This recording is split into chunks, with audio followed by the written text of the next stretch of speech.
Hi, Namaste. Welcome to Glow LED. Next category is poles.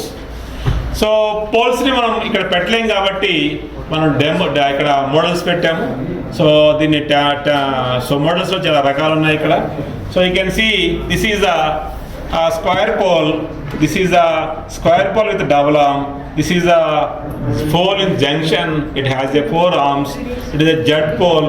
So ఇది మనకి double arm వచ్చింది. దీంట్లో colours కూడా చూసుకోవచ్చు మనం. ఇది రౌండ్ పోల్లో కూడా మనకి 2 వచ్చాయి. అదేవిధంగా so this is another pole and we have a jet pole in different category. So ఇక్కడ మనకి డిఫరెంట్ కలర్స్ కూడా అవైలబుల్ ఉన్నాయి చూడండి. This is neatly powder coated. So ఈ విధంగా లైట్స్ని మనకి డిఫరెంట్ వాటేజ్ దొరుకుతాయి. స్క్వేర్ పోల్లో మ్యాక్సిమం వాటేజ్ మనం 100 వాట్ కూడా పెట్టుకోవచ్చు. అదేవిధంగా రౌండ్ పోల్లో ఏ లెంత్ అయినా పెట్టుకోవచ్చు. సైజ్ అనేది 3 మీటర్స్ నుంచి 6 మీటర్ వరకు ఉంటే బాగుంటుంది స్క్వేర్ పోల్స్. రౌండ్ పోల్స్లో ఎంత హైట్ అయినా చేస్తాము. రీసెంట్గా మనం ఈ పోల్స్ని కుప్పంలో ఒకటి చేసాము, కర్నూలులో ఒకటి చేస్తున్నాము, అదేవిధంగా హైటెక్ సిటీ ప్రాంతంలో చేసాము. ఇట్లా ఏ పోల్ కావాలన్నా గ్లోయిడ్ దగ్గర మీకు అందుబాటు ఉంటుంది. ఎండ్ టు ఎండ్ సర్వీస్ చేస్తాం, సివిల్ వర్క్ కూడా చేస్తాం. ఇంకెందుకు ఆలస్యం, మీరు ఆర్డర్ ఇస్తే మేము వచ్చి మీకు హెల్ప్ చేస్తాం. Thank you.